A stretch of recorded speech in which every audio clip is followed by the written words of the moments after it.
नमस्कार दोस्तों, मैं पारुल चौहान आप सभी का स्वागत करती हूँ आपके अपने प्यारे से परिवार रोजगार विद अंकित में। कैसे हैं आप सभी? उम्मीद है अच्छे होंगे। मानसी, शिवानी, वंदना, सोहन, सौरभ, आनंद, लकी, प्रमोद, दीपक, ज्योति, रुपौन, लक्ष्मीकांत, आप सभी को मेरी तरफ से गुड इवनिंग, नमस्ते, राधे राधे, राम राम, शस्त्रीय अकाल। प्यारे प्यारे बच्चों, कैसे हैं आप सभी? उम्मीद है आप बहुत अच्छे होंगे और आपका रिवीजन भी बहुत अच्छा चल रहा होगा। आप, मुझे पता है कि सबके दिमाग में क्वेश्चन है कि कल क्लास क्यों नहीं हुई थी। तो बेटा, कल मेरी तबीयत अचानक से बहुत ज़्यादा बिगड़ गई थी। कल मैंने 2 बजे वाली क्लास ली, उसी में मेरी तबीयत बहुत ख़राब हो गई थी। और आज भी मैं आपको ये बताऊं कि बहुत ज़्यादा फिट नहीं हूँ, लेकिन मुझे पता है कि आपका सिलेबस मुझे कंप्लीट करना है, आपको एक प्रॉपर टाइम मिल जाए रिवीजन के लिए। तो इसीलिए आपकी आज मैंने क्लास लगवाई है। कोशिश करूंगी कि क्लास 1.5 से 2 घंटे की ले लूं, लेकिन अगर मैं नहीं ले पाई तो 1 ही घंटे में क्लास ले पाऊंगी। बच्चे, खड़े होने में भी सक्षम नहीं हूँ। बीच बीच में थोड़ा सा बैठ बैठ के आपको पढ़ाने की कोशिश करूंगी। उम्मीद करूंगी आप सब मुझे थोड़ा सा कोऑपरेट करेंगे। कल तबीयत सच में बिल्कुल ठीक नहीं थी और इसीलिए ही आपकी क्लास को कैंसिल किया गया था। मुझे खुद भी नहीं पता था कि इतनी ज़्यादा तबीयत खराब हो जाएगी। ठीक है, तो हम अपना जो है आगे पढ़ते हैं और आपको थोड़ा सा यहाँ पे मेरा बस मुझे कोऑपरेट करना, उससे ज़्यादा मुझे और कुछ नहीं चाहिए। और आप आराम से जो है अपना जो है ध्यान से पढ़ें। आपको पता है कि मैं लास्ट क्लास में आपको जो है इमरजेंसी प्रोविजंस यानी कि आपातकालीन उपबंध पढ़ा रही थी, जिसमें मुझे आज आपको राष्ट्रपति शासन के बारे में बताना है। ठीक है, तो चलिए फिर हम स्टार्ट करते हैं। नहीं बच्चे, थोड़ा सा पढ़ लीजिए। ऐसा नहीं है कि मैं छुट्टी नहीं कर सकती थी, लेकिन मुझे पता है ना कि आपका एग्ज़ाम है और आपका एग्ज़ाम है तो थोड़ा सा मुझे भी कॉपरेट करना पड़ेगा और आपको भी करना पड़ेगा। ठीक है, तो प्लीज़ आप लोग जो है फटाफट से जल्दी से तैयार हो जाएं कॉपी और पेन के साथ। फिर हम आपका जो है स्टार्ट करते हैं क्लास को। आप जानते हैं, सबसे पहले तो मैं आपको याद दिला दूं जिसको नहीं पता है कि हम क्या पढ़ रहे थे। हम पढ़ रहे थे आपातकालीन उपबंध, यानी कि इमरजेंसी प्रोविज़न हम यहाँ पर पढ़ रहे थे। ये हमारा टॉपिक चल रहा था और इसमें मैंने नेशनल इमरजेंसी आपको पढ़ा दिया था।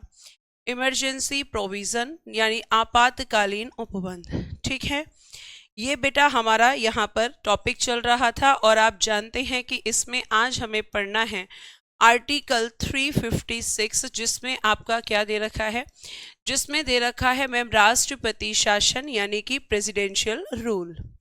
ध्यान से सुनेंगे तो बच्चे सब समझ में आएगा। प्लीज फोकस करेंगे क्लास पे। ठीक है, प्रेसिडेंशियल रूल प्यारे बच्चे यानी कि राष्ट्रपति शासन आपका टॉपिक चल रहा है और राष्ट्रपति शासन आर्टिकल 356 में है। प्यारे बच्चे, थर्ड क्लास पीडीएफ और क्लास दोनों ही पढ़ चुकी हैं एप्लीकेशन पे, लेकिन वो क्लास ऊपर की तरफ पड़ गई है।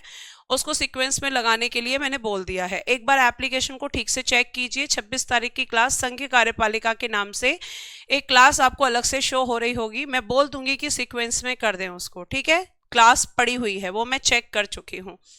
चलिए अब ध्यान से सुनिए। राष्ट्रपति शासन आर्टिकल 356 में है, इतनी बात आपको ध्यान रखनी है। और यहाँ पे शासन शब्द क्यों यूज नहीं किया, आपातकाल शब्द क्यों यूज किया है हमने, क्योंकि आपका संविधान शासन शब्द का प्रयोग करता है, इसके लिए आपातकाल शब्द का प्रयोग नहीं करता है।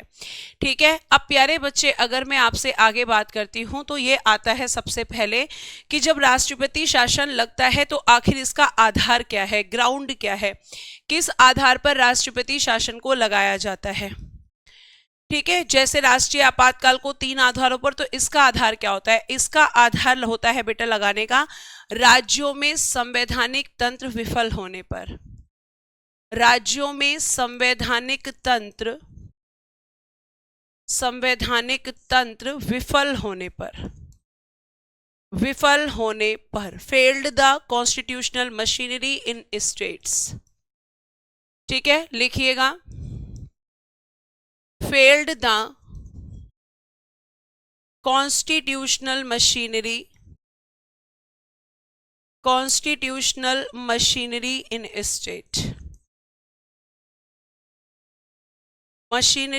स्टेट्स। राज्यों में संवैधानिक तंत्र विफल होने पर। इसका क्या मतलब होता है? इसका मतलब होता है कि मैम जब राज्य अपने संविधान के हिसाब से काम नहीं करते, हमारा संविधान उनको जो करने के लिए कहता है कि भाई आपको क्या करना है, सेंटर के डायरेक्शंस को मानना है, केंद्र के आदेशों को मानना है, उसके निर्देशों को मानना है, लेकिन कोई स्टेट नहीं मानता, तो कहा जाता है कि भाई उस स्टेट में मशीनरी फेल हो चुकी है, वहां पे स्टेट कॉन्स्टिट्यूशन के हिसाब से काम नहीं कर रहा। और आपको मैं बता दूं कि जब ऐसा होता है तो इसकी जो घोषणा की जाती है वो कौन करता है? तो बेटा जी फिर इसकी घोषणा करते हैं आपके देश के राष्ट्रपति।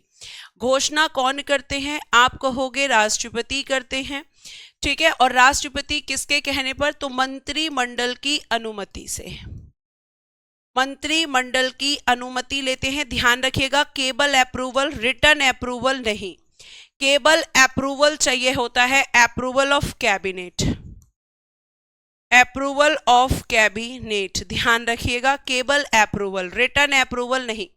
रिटर्न अप्रूवल यानी लिखित अनुमति केवल और केवल किसके लिए चाहिए? राष्ट्रीय आपातकाल के लिए, इसके लिए नहीं चाहिए। और आपको मैं बता दूं कि यहाँ पे इनकी अनुमति से करते हैं। और राष्ट्रपति को ये कौन बताता है कि राज्यों में संवैधानिक तंत्र विफल हो चुका है? तो राष्ट्रपति को राज्यपाल, राज्यपाल की रिपोर्ट के आधार पर करते हैं। राज्यपाल की रिपोर्ट के आधार पर, मंत्रिमंडल की अनुमति से आधार पर, based on the report of governor, based on the report of governor, report of governor, राज्यपाल की रिपोर्ट के आधार पर क्या किया जाता है? राज्यों में राष्ट्रपति शासन की घोषणा करते हैं राष्ट्रपति, लेकिन किसकी अनुमति से? मैम कैबिनेट की अनुमति से, मंत्रिमंडल की अनुमति से। तो आपका आधार क्या होता है कि भैया राज्य मैम संविधान के हिसाब से काम नहीं कर रहे, क्योंकि आपका संविधान आपके देश में सर्वोपरि है और संविधान के हिसाब से ही सबको काम करना पड़ता है। अब हम बात करते हैं कि जब राष्ट्रपति शासन की हम बात कर रहे हैं तो राष्ट्रपति शासन की घोषणा के बाद हमें लेना होता है अनुमोदन। मैंने आपको बताया था, बताइए अनुमोदन का समय कितना होता है? मैंने आपको बताया था कि हमें लेना होगा अप्रूवल। तो अनुमोदन का समय कितना होता है? तो आपको पता है अनुमोदन किसका लेना है? मैम लोकसभा और राज्यसभा का। किसका लेना होता है? लोकसभा और राज्यसभा का। भाई इन्हीं का तो अप्रूवल चाहिए, क्योंकि राष्ट्रपति तो इसको अनाउंस ही करते हैं, ठीक है। तो आप यहाँ पे ये चीजें बहुत अच्छे से ध्यान रखेंगे। तो अप्रूवल का समय होता है, लिखिएगा घोषणा के दिन से, घोषणा के दिन से 2 माह के अंदर अंदर। बताइए फटाफट, नेशनल इमरजेंसी में कितना समय होता है? 2 माह के अंदर अंदर, with in 2 months, with in 2 months. घोषणा के दिन से 2 माह के अंदर अंदर यानी 60 डेज का समय होता है। और प्यारे बच्चे एक बार अनुमोदन से, एक बार अनुमोदन यानी 1 टाइम अप्रूवल,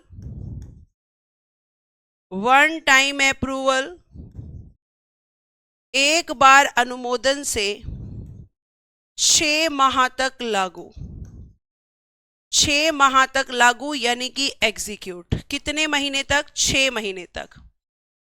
तो मैम मैक्सिमम ड्यूरेशन कितना होता है? वेरी गुड, जिन बच्चों ने कहा है कि मैम नेशनल इमरजेंसी के लिए 1 मंथ, वेरी गुड, शाबाश, ठीक है। फिर आपको यहाँ पे नेक्स्ट क्वेश्चन पूछा जाएगा कि मैक्सिमम ड्यूरेशन कितना होता है इसका? अधिकतम समयावधि, अधिकतम समयावधि, मैक्सिमम ड्यूरेशन। तो आप कहोगे कि मैम इसकी जो मैक्सिमम ड्यूरेशन होगी वो होगी, आप लिखेंगे यहां पर 3 इयर्स, 3 वर्ष से ज्यादा ये नहीं लग सकता, 3 वर्षों से ज्यादा इसे नहीं लगाया जा सकता, ये आपको ध्यान रखना है। तो आपका जो नेशनल इमरजेंसी था वहां पर क्या था? वहां पे मैम मैक्सिमम ड्यूरेशन अनलिमिटेड था, हम कितने भी समय तक लगा सकते थे, लेकिन यहाँ पे 3 साल से ज्यादा नहीं लगता। यहाँ पे 3 साल मैक्सिमम ड्यूरेशन होता है प्रेसिडेंशियल रूल का, ठीक है। यहां तक की बात समझ में आई? हाँ बेटा, 6-6 माह करके आप बढ़ा सकते हैं, 3 साल के लिए 6 माह बढ़ा सकते हैं, बिल्कुल बढ़ा सकते हैं जो है, लेकिन ध्यान रखिएगा कि आपको क्या करना है, मैक्सिमम का जरूर ध्यान रखना है। अब हम बात करते हैं कि जो राष्ट्रपति शासन है वो अब तक कितनी बार लग चुका है। तो आप मुझे यहाँ पे देखेंगे कि अगर मैं राष्ट्रपति शासन की बात करती हूँ तो बेटा ये मणिपुर में 11 टाइम्स लग चुका है, मणिपुर में 11 बार 11 टाइम्स। उत्तर प्रदेश में बेटा जी ये 10 टाइम्स यानी कि 10 बार। और सबसे पहले ये लगा था पंजाब में, सबसे पहले ये कहां पर लगा था, सबसे पहले मैम पंजाब में, पंजाब में लगा था सबसे पहले, फर्स्ट टाइम। उस समय आप इसको पेप्सू कहते थे पंजाब को, जिस समय ये लगा था। ठीक है, ये आपको ध्यान रखना है। और प्यारे बच्चे, अगर मैं आपसे बात करती हूं तो राष्ट्रपति शासन का प्रभाव क्या होता है, इसके इफेक्ट क्या होते हैं, तो इसका एक इफेक्ट होता है कि हो जाता है शक्तियों का केंद्रीयकरण, शक्तियों का केंद्रीयकरण यानी कि सेंट्रलाइजेशन ऑफ पावर्स, शक्तियों का केंद्रीयकरण, सेंट्रलाइजेशन ऑफ पावर्स,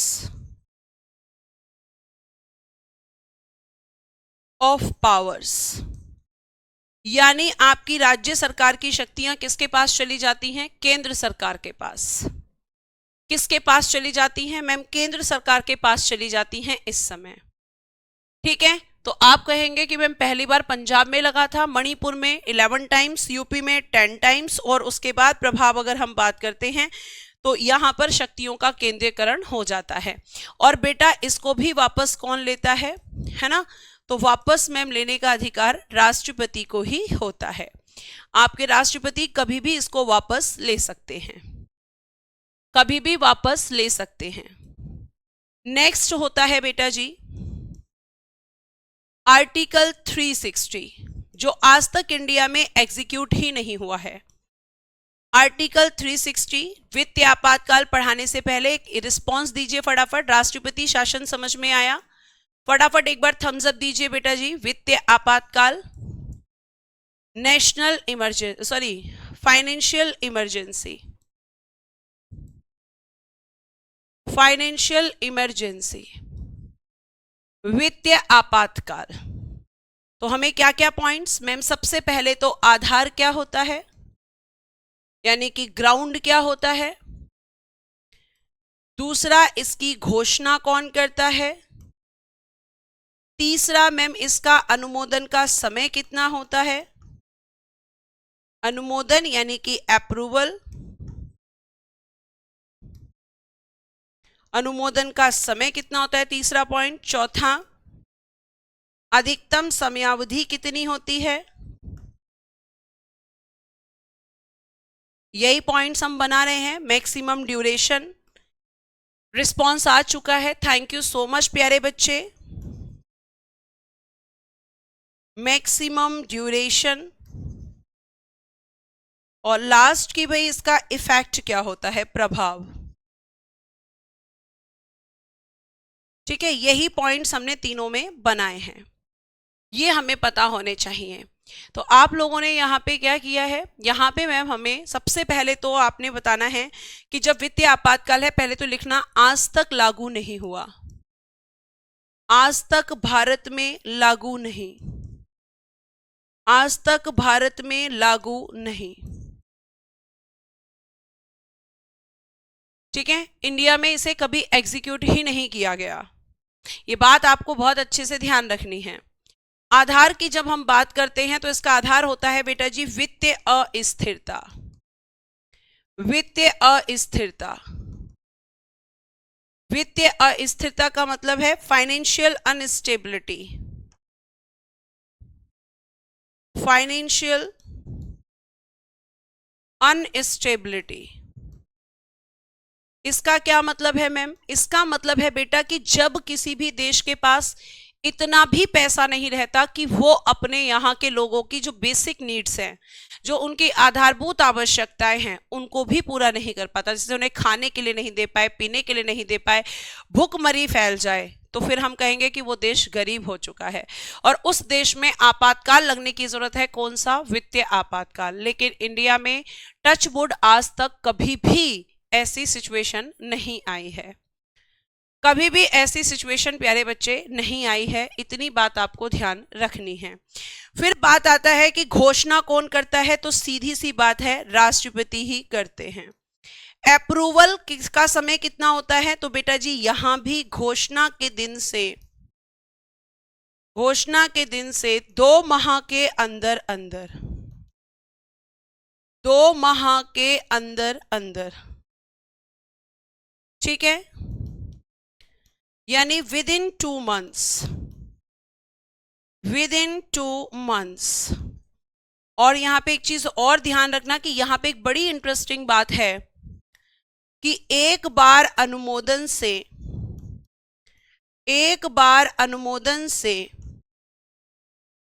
अनिश्चित समय तक लागू, मतलब आपको एवरी 6 ईयर यहां पे लेने की जरूरत नहीं है अप्रूवल, अनिश्चित समय तक लागू,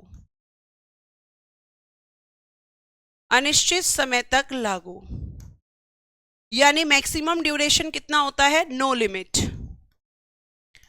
लिमिट।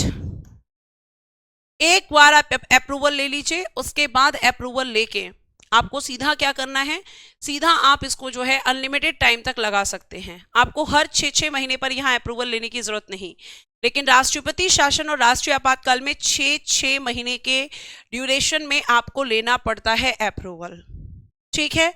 प्रभाव क्या होता है, तो प्रभाव प्यारे बच्चे नेक्स्ट स्लाइड पे लिख पाएंगे, यहां जगह नहीं है, तो आप कहेंगे कि आपके जितने भी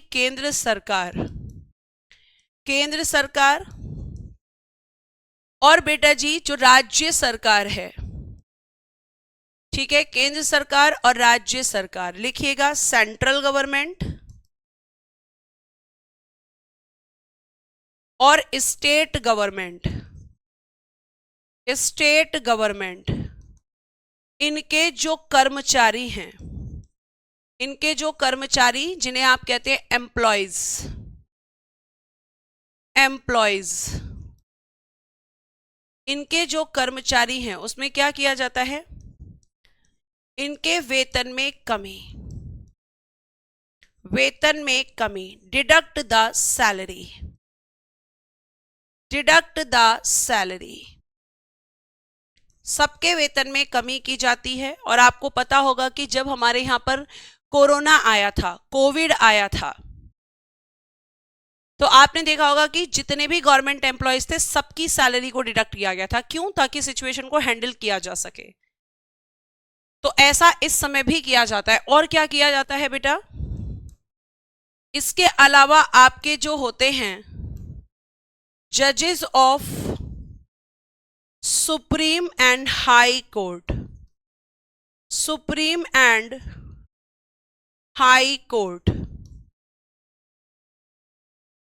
उच्चतम और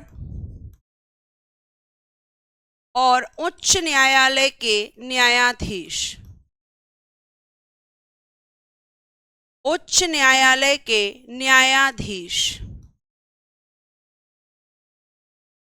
ठीक है, इनका भी क्या किया जाता है, वेतन में कमी,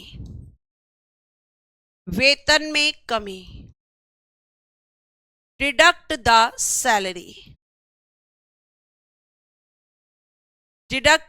सैलरी।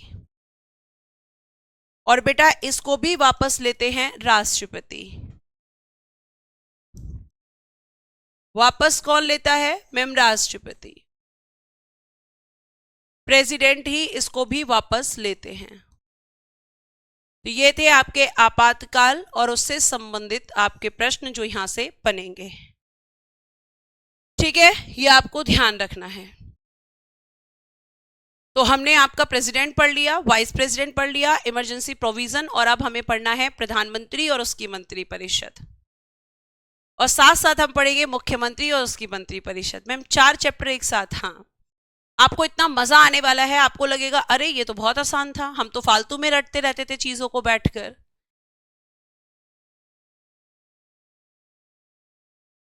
ठीक है, इतनी बात आपको समझ में आ रही है? अगर आ गई है तो बेटा एक बार रिस्पॉन्स कीजिए और आपको पता है आपका रिस्पॉन्स क्या होता है। और फिर उसके बाद मैं आपको क्या पढ़ाऊंगी, उसके बाद हम पढ़ेंगे प्रधानमंत्री और उसकी मंत्री परिषद और साथ साथ मुख्यमंत्री और उसकी मंत्री परिषद।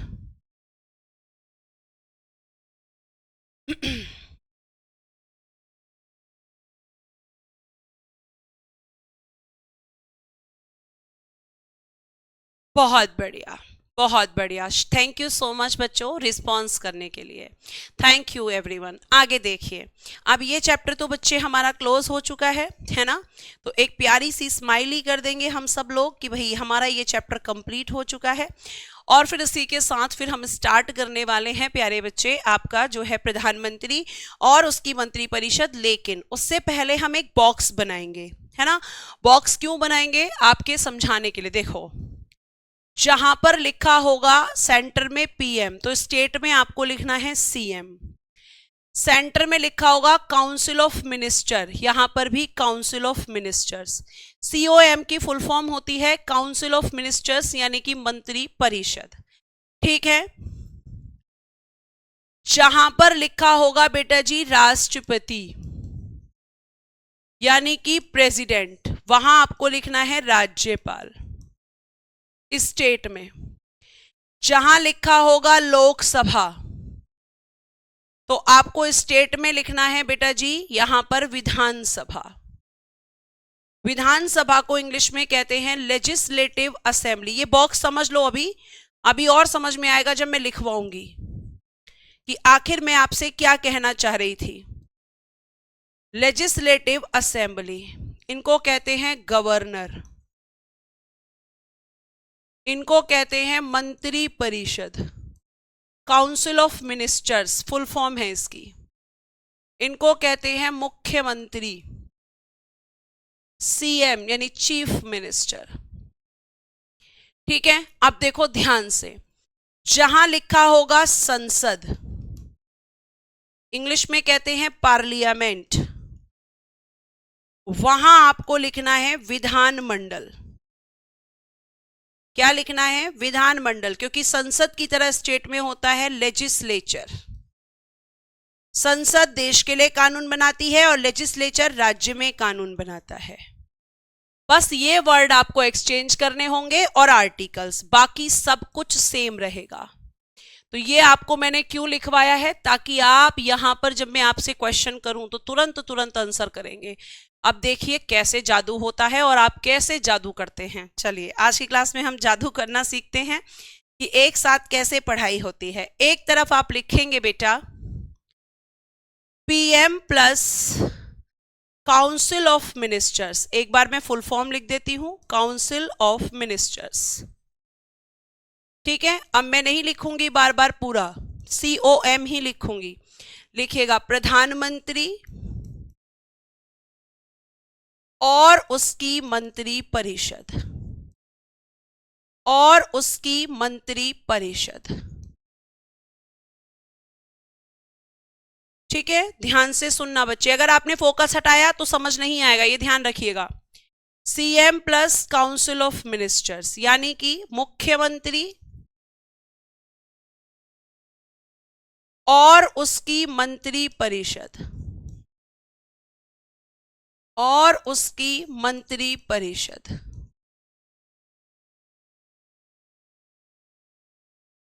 यहां तक की बात समझ में आ रही है? अब ध्यान से सुनो बेटा, कल क्लास नहीं हुई थी तो कल की क्लास कैसे दिखेगी? शुरू में ही तो बताया कि कल क्लास नहीं हुई थी।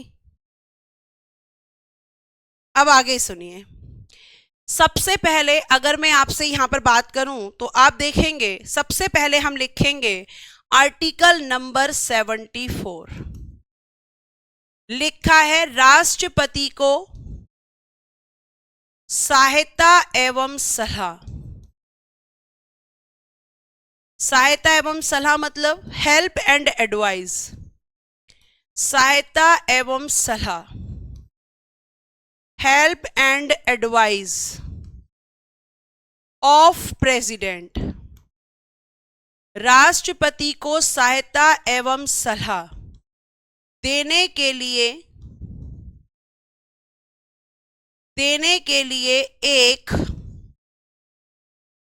काउंसिल ऑफ मिनिस्टर्स यानी मंत्री परिषद होगी, जिसका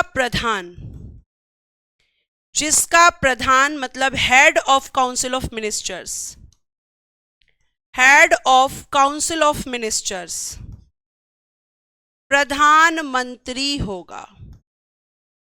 प्रधानमंत्री यानी कि प्राइम मिनिस्टर होगा। ये बेटा जी आपका क्या है, आर्टिकल नंबर 74, सबसे पहला आर्टिकल। केवल मैंने आपको बोला था कि राष्ट्रपति कोई भी काम अपनी मर्जी से नहीं करते हैं, वो जितने भी काम करते हैं सब मंत्री परिषद की एडवाइस पर करते हैं, और मंत्री परिषद के हेड पीएम। तो अब देखो क्या चेंज होगा, एक तो आर्टिकल, दूसरा राष्ट्रपति, और तीसरा बेटा जी प्रधानमंत्री। तो अब जो होशियार बच्चे हैं वो मुझे बताएंगे यहां पर, है ना, सारे होशियार बच्चे बताएंगे कि यहां पर एक तो आर्टिकल चेंज कर दिया, चलो 163, इसको कैसे लिखें। तो मैम आपने जहां लिख रखा है राष्ट्रपति वहां लिख दीजिए राज्यपाल यानी कि गवर्नर। राज्यपाल को सहायता एवं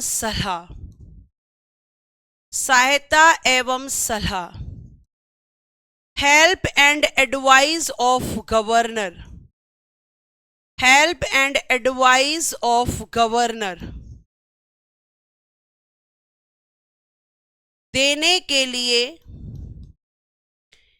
एक मंत्री परिषद होगी,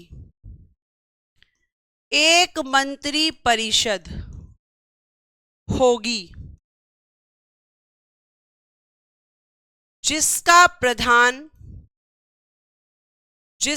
प्रधान यानी कि हेड सीएम यानी कि चीफ मिनिस्टर होगा, मुख्यमंत्री होगा। बताइए, देखो आप सबने लिख दिया है, आप सबने लिख दिया है मैम कि यहां पर अगर हम बात करते हैं तो पीएम की जगह सीएम और प्रेसिडेंट की जगह गवर्नर और 174 की जगह 163। सारे बच्चों ने लिखा, मतलब ये वो बच्चे हैं जो बिल्कुल एकदम फोकस्ड होकर सुनते हैं और मैम ने क्या कहा है ये भी उनको बहुत अच्छे से समझ में आता है। यहां तक क्लियर। अब देखो आगे भी तुम ऐसे ही लिखते चले जाओगे, मुझे कुछ बताने की जरूरत नहीं पड़ेगी तुम्हें। इस साइड बता दूंगी तो इधर का तुम खुद लिख लोगे, इस साइड का मैं लिख दूंगी तो इधर का तुम खुद लिख लोगे, मुझे जरूरत ही नहीं पड़ेगी तुम्हें बताने की, और ये मेरा वादा है तुमसे। और ऐसे ही महान्यायवादी और महाधिवक्ता तुम पढ़ सकते हो, सेम ऐसे ही पढ़ सकते हो। कोई बहुत बड़ा इसमें मतलब इतना ज्यादा ज्ञान लगाना ही नहीं है भाई, सिंपल सी बात है। ठीक है, आगे चल सकती हूं, आगे चलूं।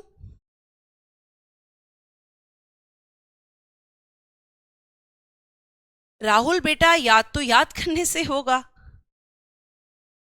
है ना, याद तो तभी होगा जब आप समझ याद करोगे। अभी आप यहां पे कॉन्सेप्ट को क्लियर करो, फिर रिवीजन करना, बिल्कुल आपको याद होगा। क्यों याद नहीं होगा भाई। ठीक है, आगे देखिए, आगे फिर से हम अगेन एक आर्टिकल लिखेंगे 75 का सब क्लॉज 1। इसमें क्या है, प्रधानमंत्री और मंत्रियों की नियुक्ति,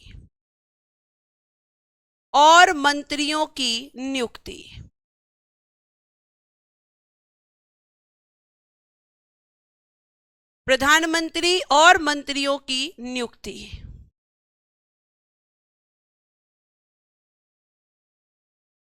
इंग्लिश में लिखिए, अपॉइंटमेंट ऑफ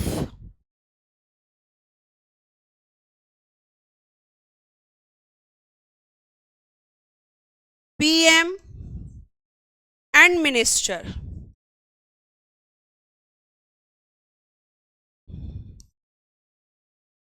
ठीक है, तो यहां पे नियुक्ति कौन करेगा अभी बताते हैं, इधर लिखेंगे मुख्यमंत्री। अच्छा आर्टिकल, सॉरी पहले आर्टिकल 164 का सब क्लॉज 1, मुख्यमंत्री और मंत्रियों की नियुक्ति।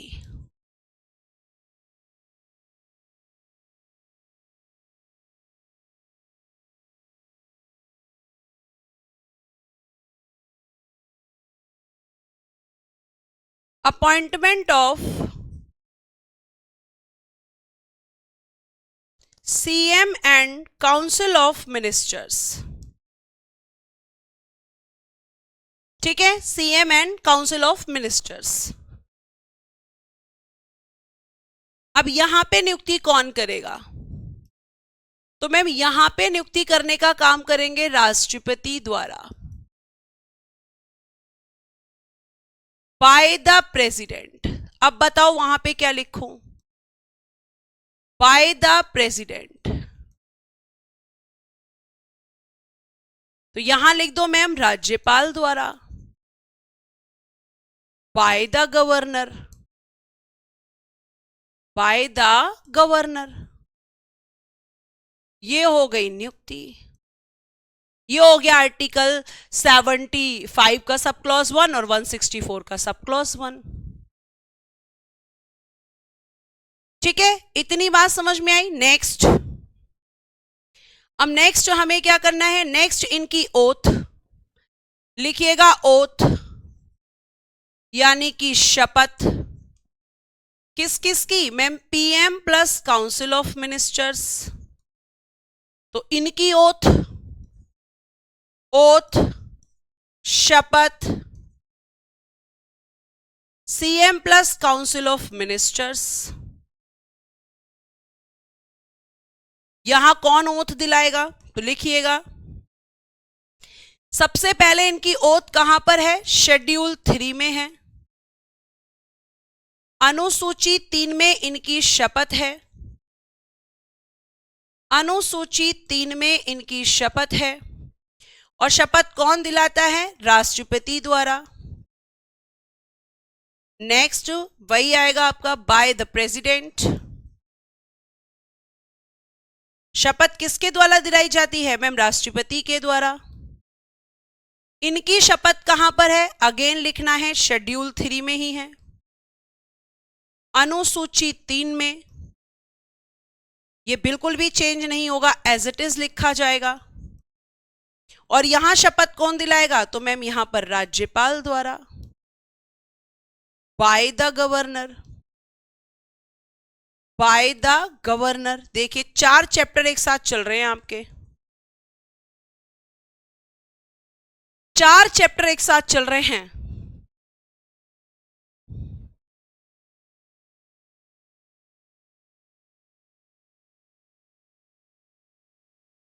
फिर मैम पीएम या मंत्री बनने के लिए योग्यता क्या होती है? क्वालिफिकेशन बताओ, इनकी क्वालिफिकेशन बताओ और फिर इनकी क्वालिफिकेशन बताओ। चलो क्वालिफिकेशन हेडिंग डालो, क्वालिफिकेशन, योग्यताएं। तो केवल एक योग्यता होती है बेटा,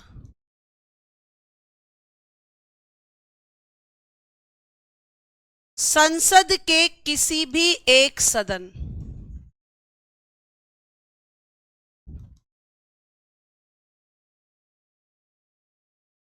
संसद के किसी भी एक सदन का सदस्य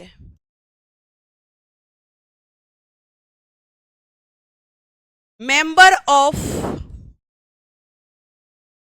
either house of parliament, either house of parliament, संसद के किसी भी एक सदन का सदस्य होना अनिवार्य है। अब बेटा यहां लिखा है संसद, तो मैंने आपको बताया था उधर क्या लिखना होगा? उधर क्या लिखना होगा? विधानमंडल। ठीक है, वेरी गुड। मैम यहां पर लिखिए क्वालिफिकेशंस, क्वालिफिकेशंस, योग्यताएं, तो यहां हम संसद की जगह विधानमंडल के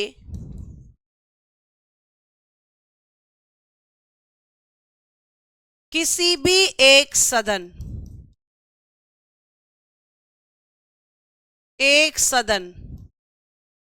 का सदस्य member of either house of legislature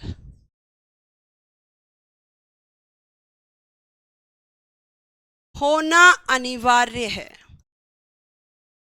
ये लीजिए भाई इनकी क्वालिफिकेशन,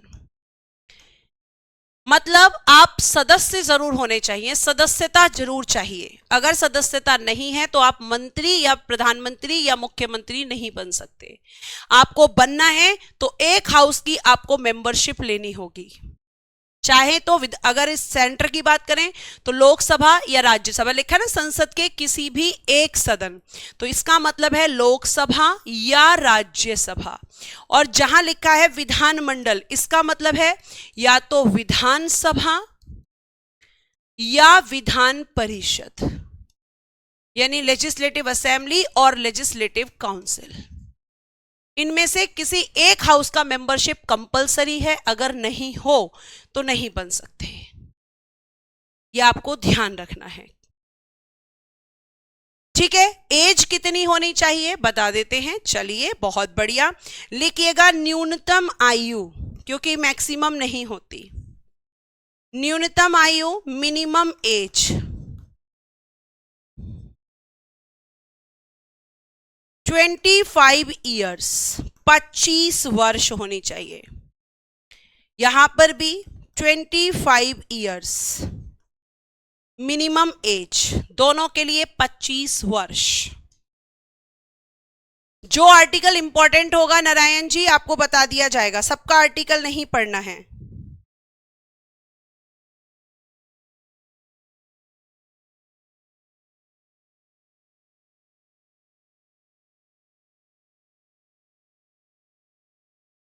ठीक है,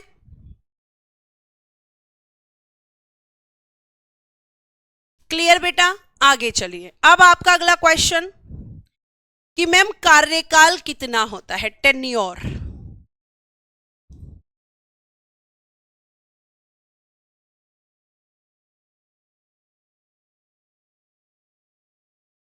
कार्यकाल कितना होता है? टेन्योर होता है सिंपल 5 ईयर्स, 5 ईयर्स। और बेटा इधर लिख देना सेम, कॉपी कर देना पूरा, टेन्योर 5 ईयर्स, कार्यकाल 5 वर्ष। आगे मैक्सिमम एज नहीं होती बच्चे, मैक्सिमम की कोई लिमिट नहीं है। नेक्स्ट अगला पॉइंट लिखिएगा, मंत्री परिषद में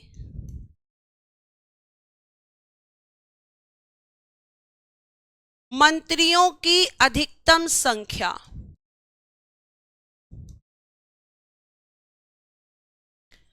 मंत्री परिषद में मंत्रियों की अधिकतम संख्या लिखिएगा, maximum numbers of ministers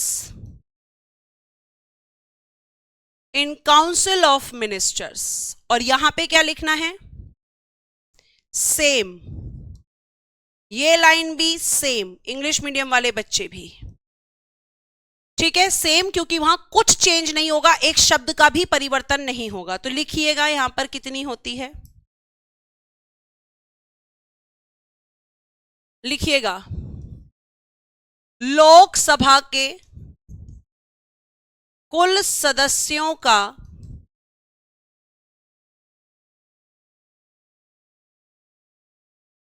Lok Sabha के कुल सदस्यों का 15%, यानी टोटल मेंबर्स ऑफ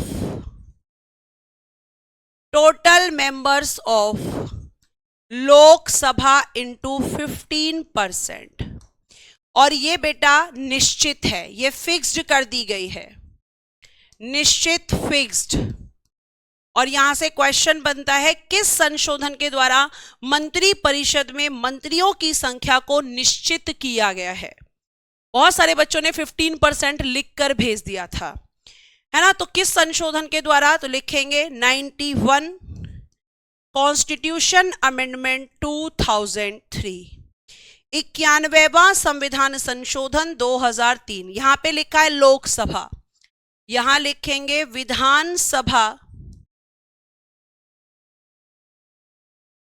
के कुल सदस्यों का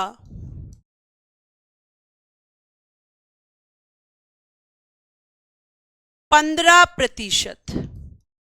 इंग्लिश में total members of legislative assembly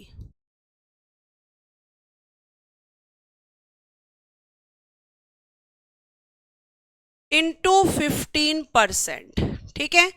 और यहां पर भी है निश्चित, यहां पर भी है fixed. Same amendment 91 constitution amendment 2003, खत्म।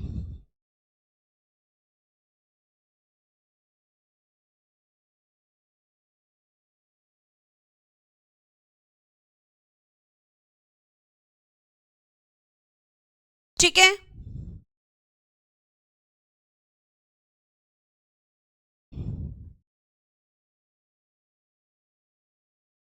अब हम आते हैं नेक्स्ट, लिखिएगा मंत्रियों के प्रकार, types of ministers, types of ministers.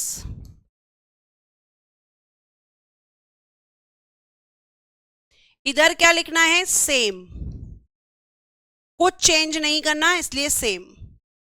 तो मंत्रियों के प्रकार में पहला लिखिएगा होते हैं बेटा जी कैबिनेट मंत्री, जिसे आप मंत्रिमंडल भी कहते हैं, इंग्लिश में कैबिनेट मिनिस्टर्स, कैबिनेट मिनिस्टर्स। दूसरे यहां पर टाइप होते हैं राज्य मंत्री, जिन्हें आप कहते हैं स्टेट मिनिस्टर्स। और लास्ट होते हैं बेटा जी डेप्यूटी मिनिस्टर्स, यानी कि उपमंत्री, उपमंत्री डेप्यूटी मिनिस्टर्स। मैम इधर क्या लिखें, तो बेटा इधर सब कुछ सेम लिख देना, सेम, पूरा सेम कर देना इधर, क्योंकि इतने ही यहां होते हैं और इतने ही यहां होते हैं। यहां तक समझ में आया हो तो फटाफट थम्स अप करें।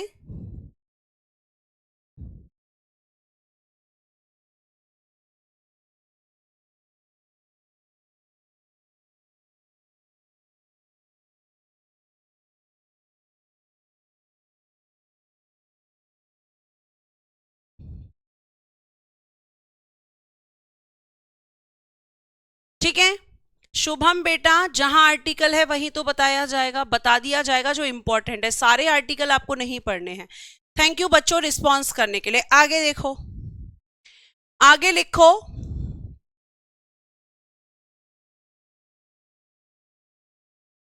आर्टिकल 78, प्रधानमंत्री के कर्तव्य, प्रधानमंत्री के कर्तव्य यानी duties of PM, duties of PM. प्रधानमंत्री के क्या क्या कर्तव्य हैं, किस आर्टिकल में है, 78 में, और ये इंपॉर्टेंट आर्टिकल है। तो यहां प्रधानमंत्री के कर्तव्य, तो इधर हम देखेंगे आर्टिकल 160,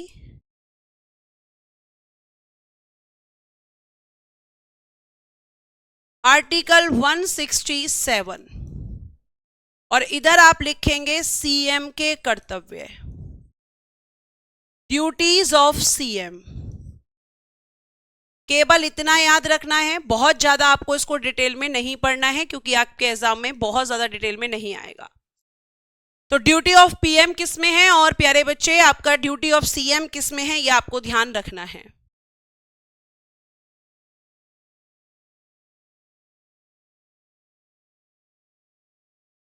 एक आर्टिकल और लिखिएगा, बहुत इंपॉर्टेंट है। आर्टिकल 75 का सब क्लॉज 3। आर्टिकल 75 का सब क्लॉज 3 बहुत बहुत इंपॉर्टेंट आर्टिकल है। इसमें क्या है? इसमें है कि मंत्री परिषद का सामूहिक उत्तरदायित्व,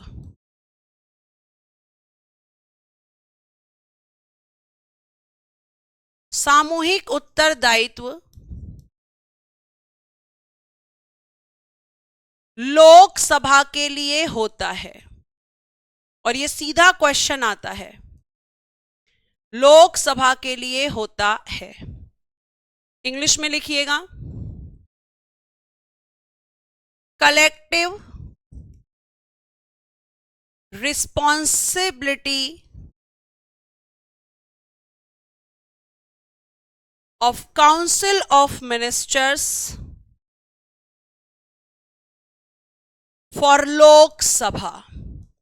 क्यों मैम? क्योंकि आपकी मंत्री परिषद जो भी काम करती है वो लोकसभा के लिए जिम्मेदार होती है, क्योंकि लोकसभा जनता का सदन होता है, क्योंकि लोकसभा में जनता के प्रतिनिधि होते हैं। तो यहां पे क्या लिखेंगे मैम हम? यहां पर आर्टिकल चेंज होगा, आर्टिकल 164 का सब क्लॉज 2 और पूरी लाइन हम लिखेंगे, लेकिन लोकसभा की जगह क्या आएगा? विधानसभा। मंत्री परिषद का सामूहिक उत्तरदायित्व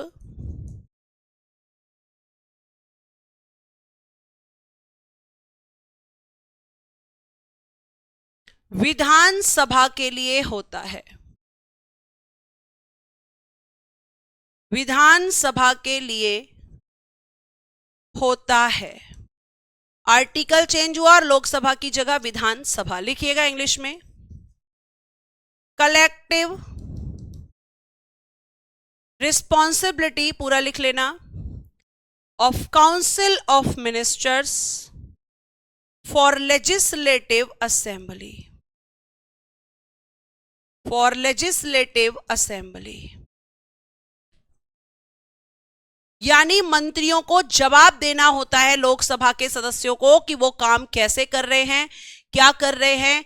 जैसे बेटा आपने देखा होगा कि आपने टीवी पे कई बार देखा होगा कि मंत्री आपस में लड़ते हैं, या एमपी मंत्री से पूछता है कि ये बताइए महंगाई क्यों बढ़ रही है, ये बताइए बेरोजगारी क्यों बढ़ रही है। ठीक है, ये आपको ध्यान रखना है। तो ये कौन पूछता है? तो मैम ये पूछते हैं हमारे एमपी। किससे पूछते हैं? मंत्रियों से, जो मंत्री परिषद में मंत्री होते हैं उनसे। और कहां के एमपी पूछते हैं? लोकसभा के। क्यों? क्योंकि लोकसभा जनता का सदन है, लोकसभा में जनता के प्रतिनिधि हैं प्यारे बच्चे। बच्चा कह रहा है यहां से क्वेश्चन कैसे बनेगा? क्वेश्चन बनेगा कि प्रधानमंत्री और उसकी मंत्री परिषद का सामूहिक उत्तरदायित्व किसके लिए? तो लोकसभा। और अगर आपसे क्वेश्चन ये पूछेगा कि आर्टिकल 75 के सब क्लॉज 3 में क्या है, तो मंत्री परिषद का सामूहिक उत्तरदायित्व है। यानी मंत्री जो भी काम एक मिनट एक मिनट एक मिनट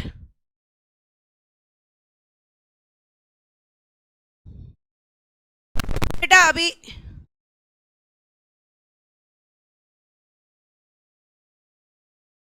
अभी बताइएगा बेटा। अब नहीं रुकेगी क्योंकि मैंने वाईफाई चेंज करके रिफ्रेश कर दिया है। अभी बताइएगा मुझे, अभी बताइएगा मुझे, अभी बताइए फटाफट। अभी ठीक है?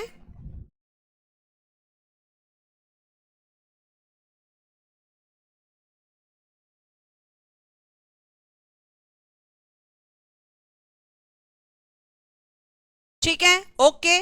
चलिए अब लास्ट लाइन इसमें लिख लीजिए, फिर हम ये चैप्टर भी क्लोज होता है। लिखिएगा यहां पर, प्रधानमंत्री plus council of ministers,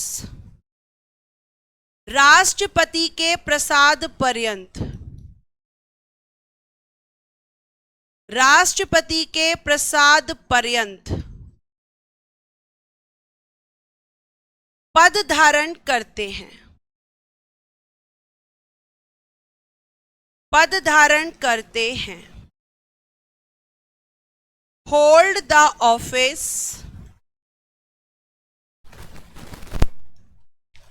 PM and council of ministers pleasure of president. अब यहां पे समझने वाली चीज है, ध्यान से सुनना।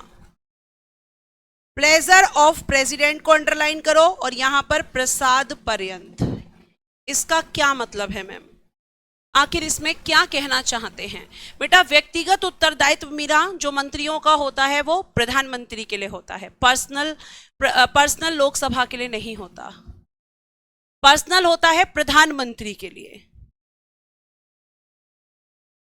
अब इसका मतलब क्या होता है? ये बुक में मैम हमने कई बार पढ़ा है लेकिन हमें समझ में नहीं आता कि प्रसाद पर्यंत क्या होता है। इसका मतलब होता है कि सेम पर्सन अपॉइंटमेंट करता है और सेम पर्सन हटाता है। अब मैं अगर आपसे पूछूं, ध्यान से सुनना, इसका मतलब अब देखो आप ही मुझे समझाओगे। मुझे समझाना बेटा कि आपके जो PM plus council of minister हैं इनकी नियुक्ति कौन करता है? जल्दी से आंसर करना। और अगर मैं बोलूं कि इनको हटाता कौन है, इन दोनों क्वेश्चंस का क्या आंसर होगा? बताओ क्या आंसर होगा इन दोनों क्वेश्चंस का? तो आप कहोगे मैम एक ही आंसर होगा, राष्ट्रपति। तो इसीलिए हम कहते हैं कि ये पोस्ट कैसी होती है? Pleasure of president. यानी सेम पर्सन अपॉइंट करे और सेम पर्सन जब हटाए तो वो पोस्ट कैसी होती है? प्लेजर। अब ऐसे ही यहां पे क्या लिखेंगे? यहां लिखेंगे CM plus council of ministers, राज्यपाल के प्रसाद पर्यंत, राज्यपाल के प्रसाद पर्यंत पद धारण करते हैं, पद धारण करते हैं।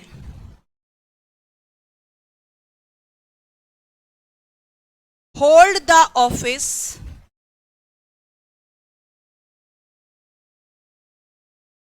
CM plus council of ministers pleasure of governor, pleasure of governor. यानी गवर्नर ही इनको अपॉइंट करेंगे और गवर्नर ही इनको हटाते हैं। आ गई बात समझ में? अब रटने की जरूरत तो नहीं पड़ेगी। राज्यपाल की नियुक्ति कौन करता है? चौहान आशीष कह रहे हैं, तो वो करते हैं राष्ट्रपति। राज्यपाल पढ़ेंगे अभी हम। अब मुझे ये बताओ इतनी बात समझ में आ गई तुम्हें? अगर आ गई हो तो फिर मैं आगे बढ़ जाती हूं। बताओ जल्दी से, आ गई समझ में?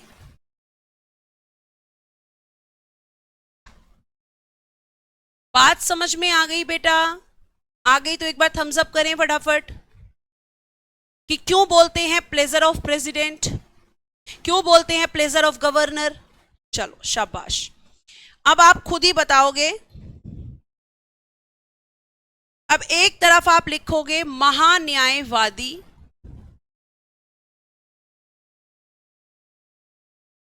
जिसे हम कहते हैं अटॉर्नी जनरल,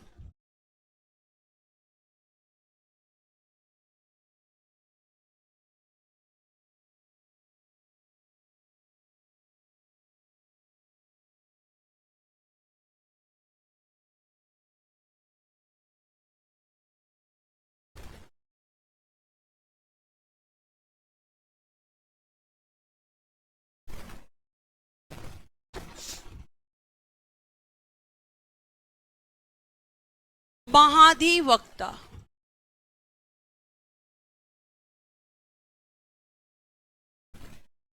महाधिवक्ता। छोटे से चैप्टर हैं। एडवोकेट जनरल,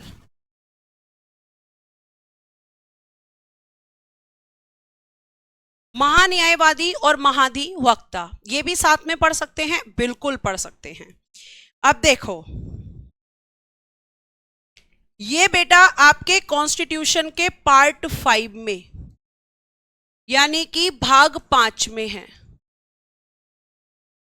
और ये कॉन्स्टिट्यूशन के पार्ट यानी कि भाग 6 में है। बेटा मैं आपसे 2 मिनट लूंगी, बस 2 मिनट, ठीक है? 2 मिनट रुकेंगे आप, ये चैप्टर कंप्लीट करके क्लास खत्म होगी, 2 मिनट रुकेंगे।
सॉरी बेटा, थोड़ा सा डिस्टर्ब हुए आप, सॉरी। चलिए कंटिन्यू करते हैं, जल्दी से खत्म हो जाएगा, बहुत लंबा चैप्टर नहीं है ये, बहुत ज़्यादा प्यारे बच्चे, आपका बहुत बड़ा चैप्टर नहीं है, इसीलिए स्टार्ट करते हैं। कूल माइंड के साथ पढ़िए एकदम। चलिए, हाँ, फिर मैं रेस्ट कर लूँगी, ठीक है? चलो, महान्यायवादी या महाधिवक्ता के बारे में हम बात करते हैं। सबसे पहले तो आप ये जान लीजिए आखिर ये लोग कौन होते हैं, आखिर ये लोग कौन होते हैं। तो प्यारे बच्चे, अगर मैं आपसे यहाँ पर बात करूँ तो आप मुझे ये बताओ कि अगर आप पे कोई केस हो जाता है, ध्यान से सुनना, मान लीजिए इन फ्यूचर ऐसा एग्जाम्पल लेना है, ऐसा कभी ना हो, ईश्वर ना करे आपके साथ ऐसा कभी हो, लेकिन अगर केस हो जाता है और आप पे केस होने के बाद में आपको लीगल एडवाइस चाहिए, तो आप किसके पास जाते हो? तो शार अभी बताऊंगी बेटा डिफरेंस क्या होता है दोनों में, पेशेंस रखें। पहले मेरे प्रश्न का उत्तर करें कि अगर आप किसी भी कानूनी मामले में फंसते हैं तो आप फिर किसकी मदद लेना पसंद करेंगे? आपकी मदद कौन कर सकता है? आपको किसी केस से कौन बचा सकता है? बताइए। ये मेरा एक सिंपल सा क्वेश्चन है, इतना आसान सा प्रश्न है, आप आराम से इस प्रश्न का उत्तर दे पाने में सक्षम हैं। तो आप मुझे बताइए कि कौन आपके केस में आपकी हेल्प करता है? खुशी ने सबसे पहले आंसर दिया है कि मैम एडवोकेट, मैम अधिवक्ता, मैम हमारी मदद करता है एडवोकेट। शाबाश। तो जिस तरीके से तुम्हें एडवोकेट की जरूरत होती है, ऐसे ही तुम्हारी सरकारों को भी एडवोकेट की जरूरत होती है। तो प्यारे बच्चे, अगर मैं साधारण शब्दों में आपको समझाऊं तो महान्यायवादी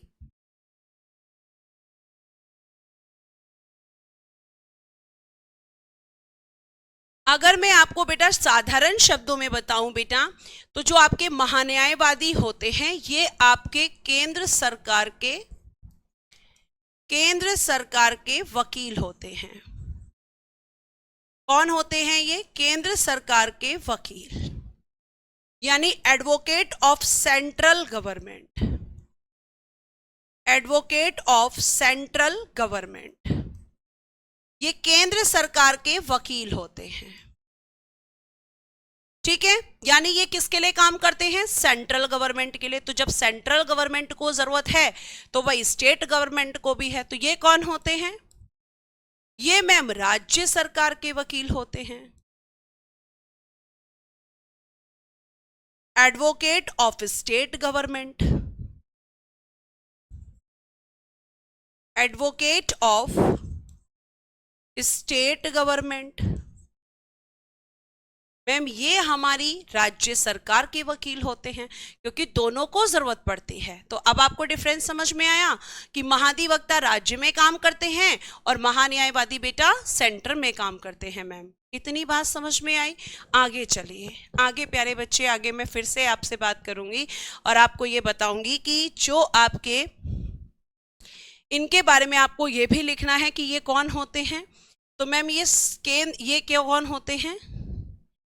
केंद्र सरकार के सर्वोच्च विधिक अधिकारी, केंद्र सरकार के सर्वोच्च विधिक अधिकारी, सर्वोच्च विधिक अधिकारी।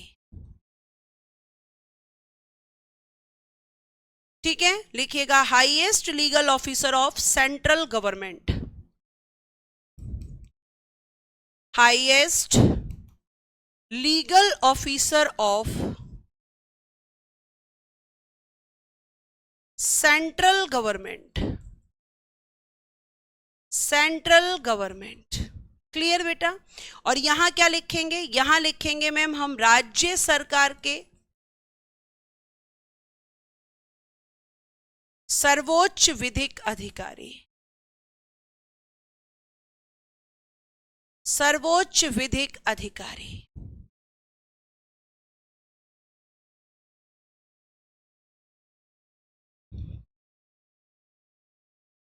Highest legal officer of state government, state government.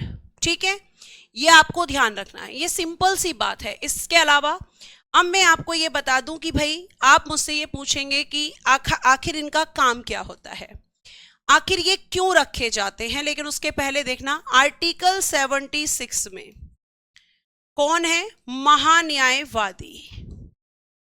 कौन होता है आर्टिकल 76 में? महान्यायवादी, अटॉर्नी जनरल।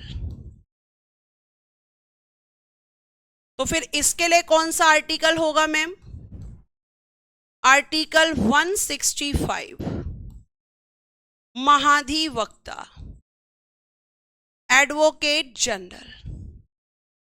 ठीक है, वर्क भी बताते हैं लेकिन उसके पहले आर्टिकल। फिर इनकी नियुक्ति, अपॉइंटमेंट कौन करता है? अपॉइंटमेंट, नियुक्ति तो मैम बाय द प्रेसिडेंट, राष्ट्रपति द्वारा, बाय द प्रेसिडेंट। अब यहां प्रेसिडेंट तो वहां कौन करेगा?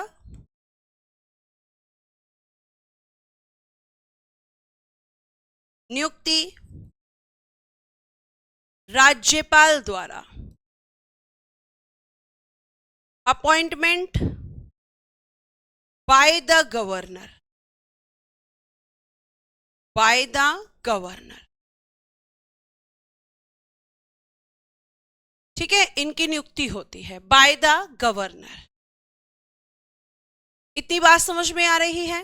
यहां तक समझ में आया? तो यहां नियुक्ति होती है तो कौन करता है? सेंटर में, और आपकी स्टेट में तो मैम गवर्नर। आगे देखिए, अब बात आ जाती है कि इनमें और क्या डिफरेंस हो सकता है। तो नेक्स्ट देखिएगा। अब हम बात करते हैं कि ये भी क्या है, लिखिएगा राष्ट्रपति के प्रसाद पर्यंत पद धारण, प्रसाद पर्यंत पद धारण। बताओ बेटा इसका मतलब क्या होगा? Hold the office, pleasure of governor, pleasure of governor, देखते हैं कितने बच्चे, sorry pleasure of president, governor तो इधर आएंगे, लिखिएगा राज्यपाल के प्रसाद पर्यंत पद धारण, होल्ड द ऑफिस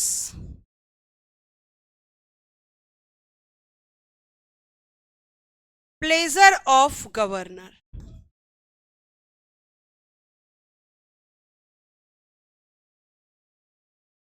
बताइए जल्दी से। वेरी गुड, अंकिता ने कहा कि ma'am removed and appointment by the president, removed and appoint by the governor, ये सीधा सा मतलब होता है और ये अभी अभी मैंने आपको समझाया है। हाँ बेटा जी, महान्यायवादी भी एक होते हैं और महाधिवक्ता हर एक स्टेट में अलग अलग होते हैं, लेकिन एक स्टेट में एक ही होता है। एक स्टेट में कौन होता है बेटा? एक ही होता है, और महान्यायवादी पूरे देश में एक होते हैं।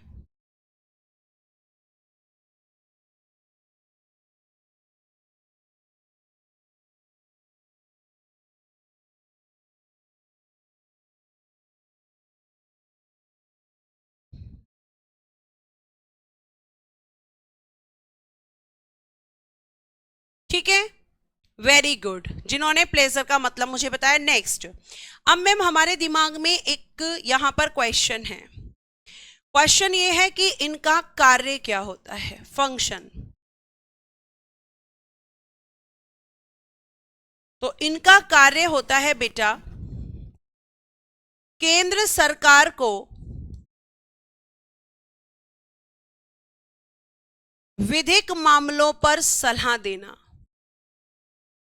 विधिक मामलों पर सलाह देना, विधिक मामलों पर सलाह देना।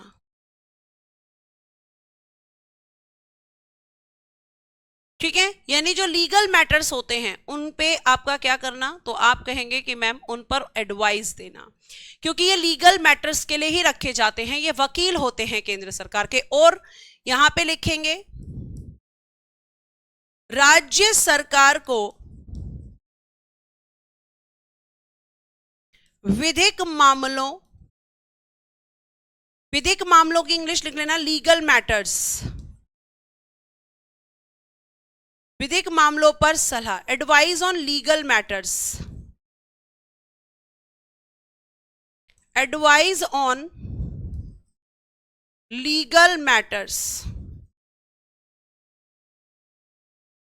विधिक मामलों पर सलाह देना।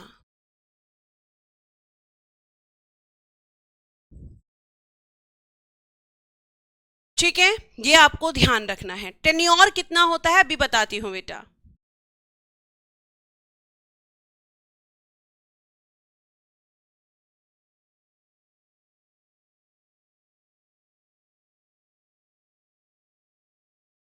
आगे आइए, टेन्योर कितना होता है मैम?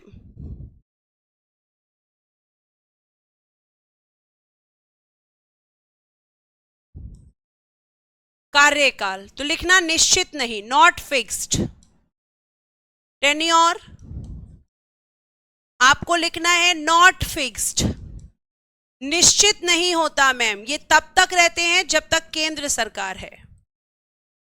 केंद्र सरकार नहीं तो ये भी नहीं, इनका कोई फिक्स्ड टेन्योर नहीं है, निश्चित नहीं। यहां पर भी कार्यकाल निश्चित नहीं,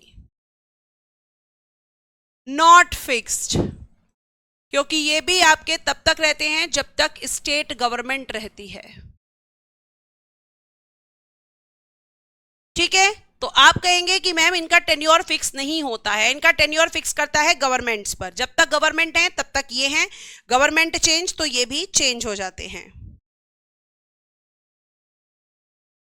ठीक है, आगे देखिए, फिर नेक्स्ट बच्चों का क्वेश्चन होता है कि त्यागपत्र किसको देंगे, रेजिग्नेशन।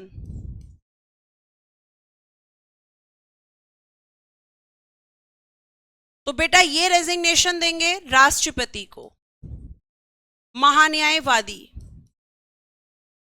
अब ये राष्ट्रपति को देंगे तो राज्यपाल किसको देंगे, वो सॉरी महाधिवक्ता किसको देंगे, राज्यपाल को। त्यागपत्र राज्यपाल को।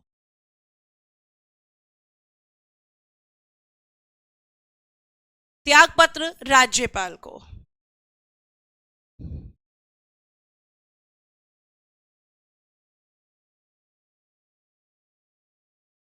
ठीक है, अब हम लिखते हैं कि महान्यायवादी बनने के लिए हमारे पास क्या क्वालिफिकेशन होनी चाहिए और महाधिवक्ता बनने के लिए क्वालिफिकेशंस। यही क्वालिफिकेशन सुप्रीम कोर्ट का जज बनने के लिए होनी चाहिए, तो मैं आपको वहां नहीं लिखवाऊंगी, इसीलिए यहां ध्यान से समझना। योग्यताएं, क्वालिफिकेशंस, तो ये क्वालिफिकेशंस दी गई हैं आपकी जो सुप्रीम कोर्ट के जजेस की होती हैं आर्टिकल 124 के सब क्लॉज 3 में। पहली क्वालिफिकेशन, भारत का नागरिक हो, citizen of India, citizen of India. दूसरी क्वालिफिकेशन, 5 वर्ष का किसी भी हाई कोर्ट में, किसी भी उच्च न्यायालय कह लीजिए या हाई कोर्ट,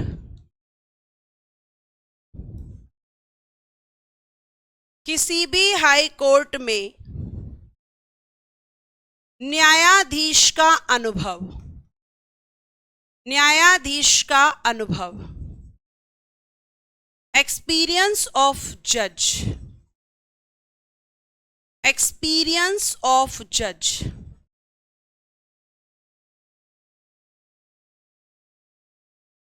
ठीक है, मतलब जज का अनुभव होना चाहिए कितने सालों का, 5 सालों का किसी भी हाई कोर्ट में।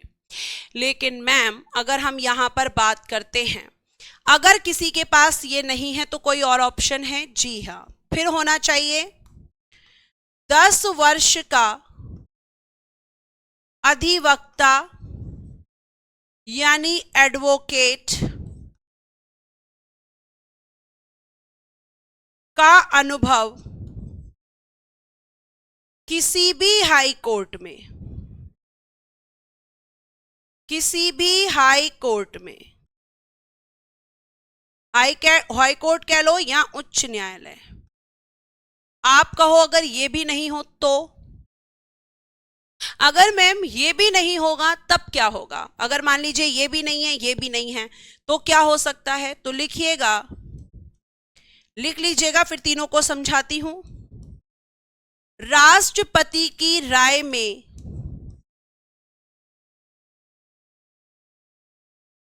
पारंगत विधि वेत्ता, इसका क्या मतलब होता है पता ही नहीं है मैम हमें। डिस्टिंग्विश्ड जूरिस्ट, इसका मतलब होता है कि विधियों का अच्छा ज्ञान, डिस्टिंग्विश्ड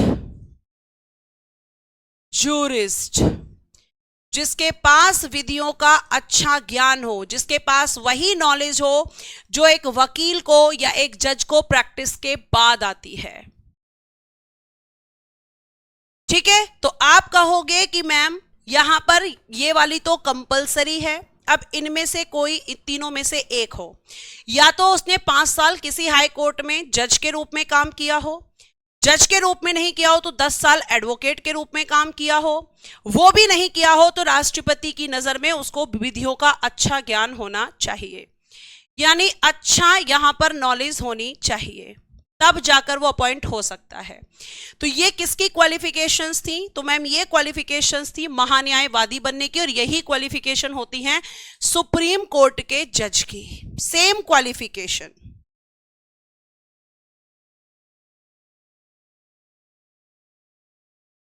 ठीक है, अब इसकी क्वालिफिकेशंस लिखेंगे।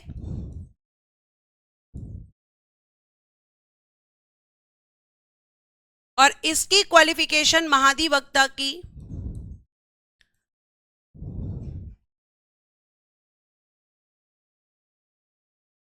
आर्टिकल 217 का सब क्लॉज 2। ठीक है,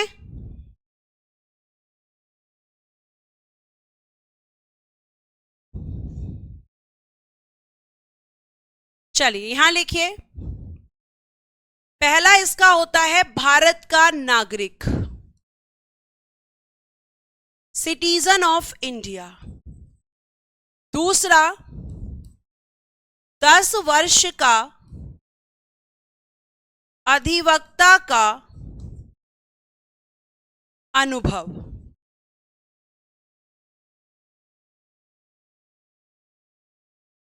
एक्सपीरियंस ऑफ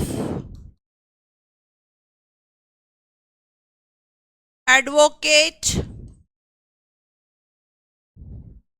ऑफ 10 years। कहां पर? किसी भी हाई कोर्ट में, किसी भी हाई कोर्ट में। और मैम अगर ये नहीं है तो, और या ये नहीं है तो 10 वर्ष तक किसी भी न्यायिक पद को, न्यायिक पद, जुडिशियल ऑफिस, किसी भी न्यायिक पद को धारण किया हो, मतलब किसी ऐसी पोस्ट पर काम किया हो जैसे आपके जज का या वकील का होता है। तो ये इसके पास 2 चॉइस होती हैं और इसके पास 3 चॉइस होती हैं।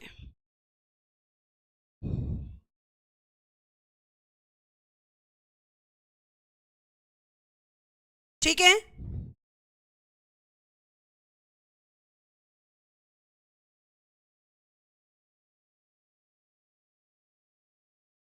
इतनी बात समझ में आ गई? अगर आ गई हो तो फिर लास्ट आर्टिकल लिखवाती हूं दोनों का, क्लास को क्लोज करते हैं।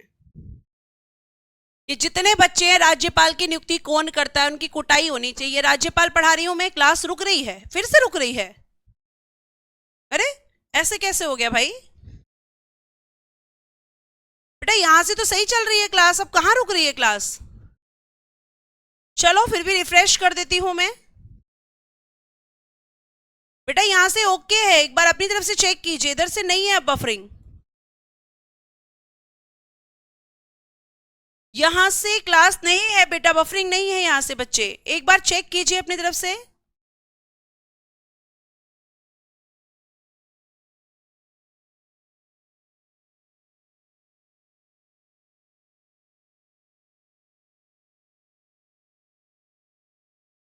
नहीं रुक रही है मैम, कुछ बच्चे तो परेशान करते हैं है ना, मतलब कैसे हो रहा है लगातार? नहीं हो रही है बेटा, यहां से ऑल ओके है। चले अब 2 आर्टिकल्स, एक इसका बचा है, खत्म करते हैं। तो ये आपकी क्वालिफिकेशंस थी बच्चे, दोनों की क्वालिफिकेशंस को हमने डिस्कस किया। अब हम डिस्कस करेंगे आर्टिकल 88, जो कि इंपॉर्टेंट हो जाता है एग्जाम के पॉइंट ऑफ व्यू से। आर्टिकल 88 इसमें क्या कहा गया है? देखो इसमें यह कहा गया है कि भैया महान्यायवादी को अधिकार दिए गए हैं। महान्यायवादी, इनको कहा गया है कि अटॉर्नी जनरल साहब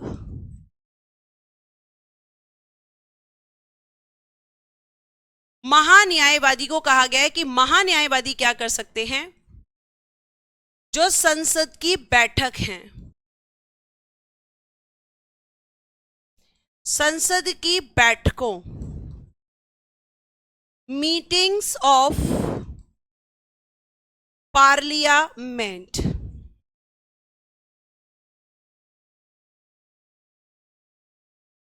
संसद की बैठकों में भाग ले सकते हैं। भाग यानी कि 5 मिनट,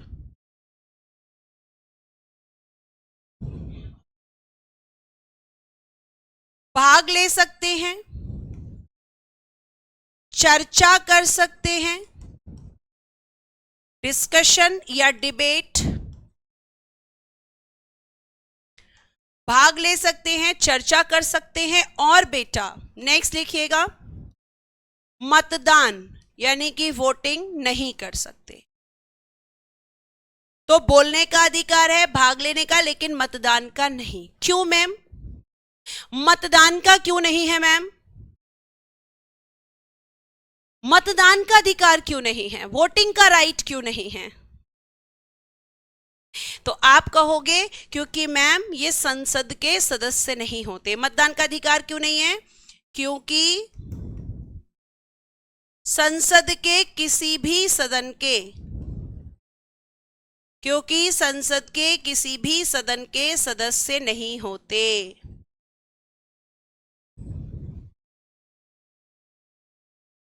सदस्य नहीं होते क्योंकि मैम मेंबर ही वोटिंग कर सकता है और ये तो मेंबर ही नहीं है, इसलिए।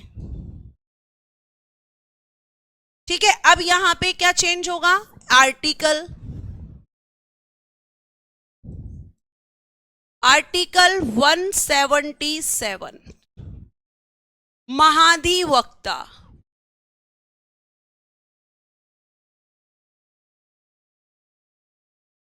एडवोकेट जनरल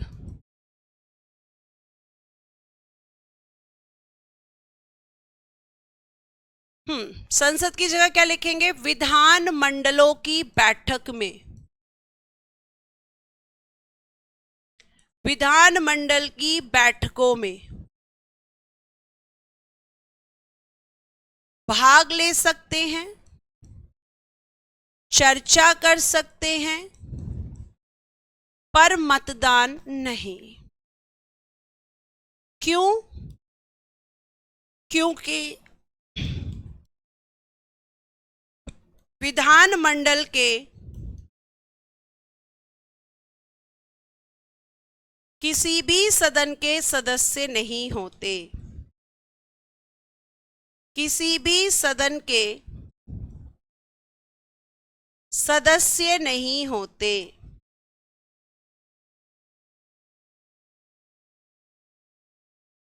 तो ये आपका कंप्लीट होता है और कल हम स्टार्ट करेंगे गवर्नर।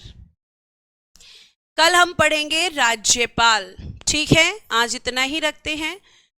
क्लास मैंने आपसे वादा किया था 2-2.5 घंटे का, लेकिन आपको जैसे मैं बता दूं बेटा कि तबीयत ठीक नहीं है कल से, तो बहुत ज़्यादा नहीं लेंगे, क्योंकि फिर पता चले कि आज बहुत ज़्यादा ज़बरदस्ती हो जाए, है ना, तो उसके बाद फिर कल पता चले क्लास ही ना हो पाए।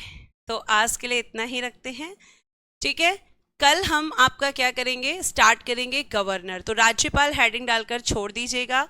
उम्मीद करती हूँ आपको क्लास अच्छी लगी होगी। आपको सारी चीज़ें लिखकर बताई जा रही हैं ताकि आप चीज़ों को अच्छे से याद रख सकें। ठीक है, thank you so much, bye bye, take care and good day everyone. जय हिंद, जय भारत।